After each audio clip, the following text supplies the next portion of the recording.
Okay, so this is meant to be a quick video. The only reason I'm saying it's meant to be a quick video and hello once again is because I fried out my continuity tester yesterday.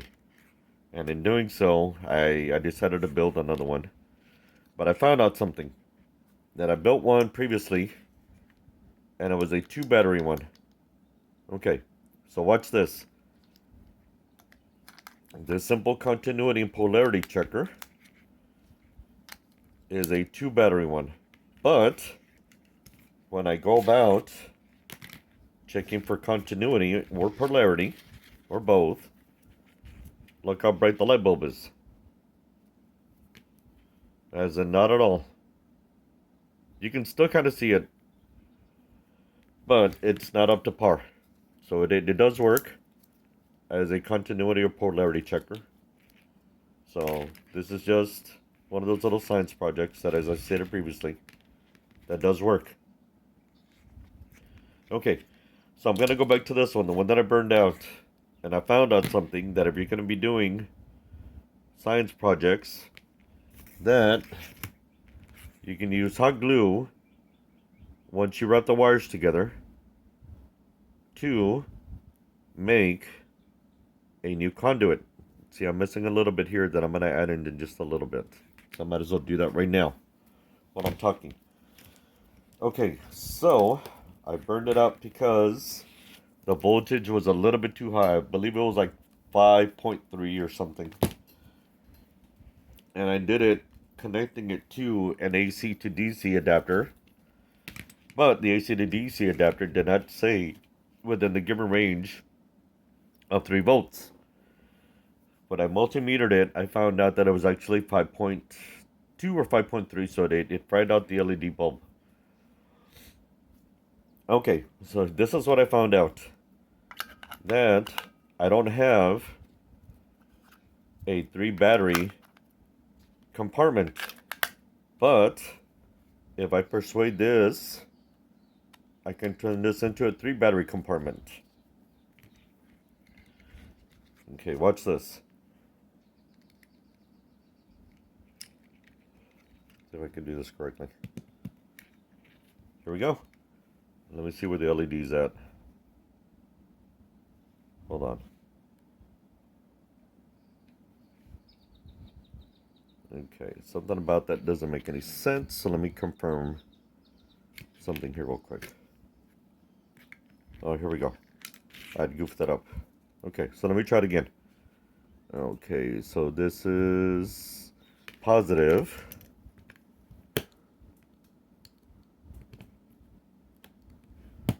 Okay, this is negative. And there you go. The LED lights up. You can turn a 4 battery compartment into a 3 battery compartment. Just with a little bit of effort. And there's your polarity and continuity tester. Now you're probably wondering how I ended up replacing this right away. Well, it so happens that I've got a lot of light bulbs.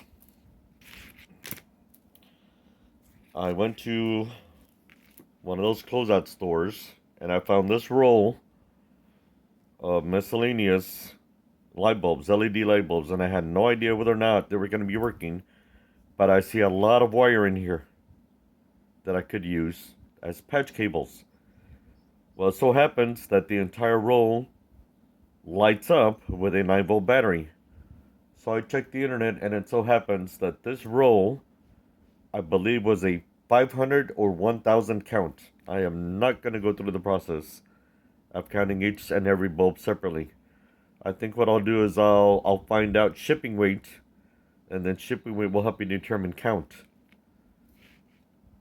But this turned out to be, surprisingly enough, $2. So it's a lot of LED bulbs. Blue in color, ice blue in color.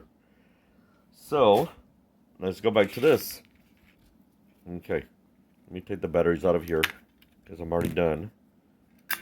proving that the continuity tester works, but I found out something new. That if I take hot glue, I can make new conduit. Okay, so this is how this is going to work. Bear with me because this is just a real quick scenario.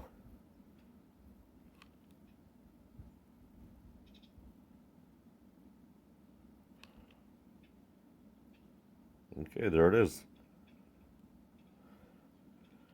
No solder required.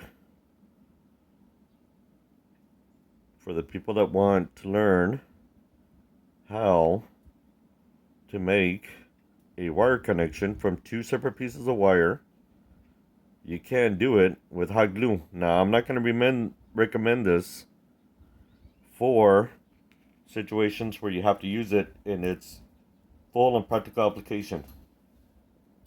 This is just for science kits, low voltage science kits.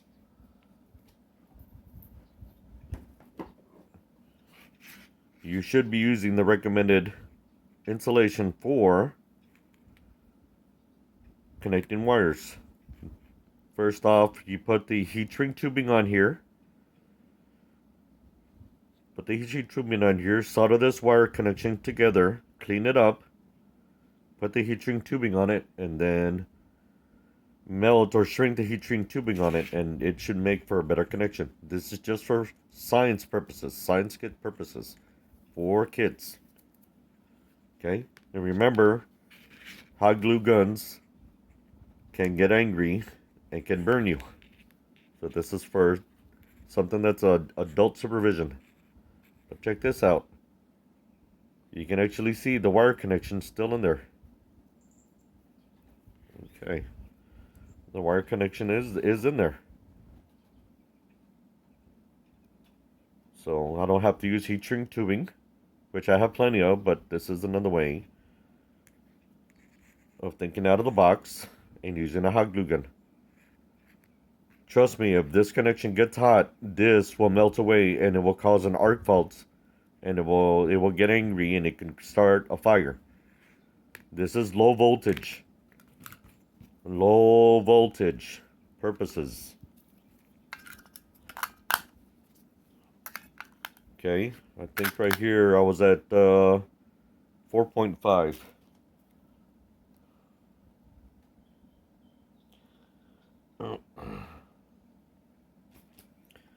At 3 AA batteries at 1.5, it turns it into a 4.5 scenario. So it's just a little bit beyond range. But it needs that extra battery beyond, what did I say yesterday? Beyond the range. This is the actual range for the LED bulb, 2.4 to 3.6. But because the amperage is so low in these AA batteries, I had to go to 3 batteries, which pushed it to 4.5. But it's not a full 4.5 scenario. The batteries are too weak to put out 4.5. Okay. So that's the video for today. As I gather my thoughts.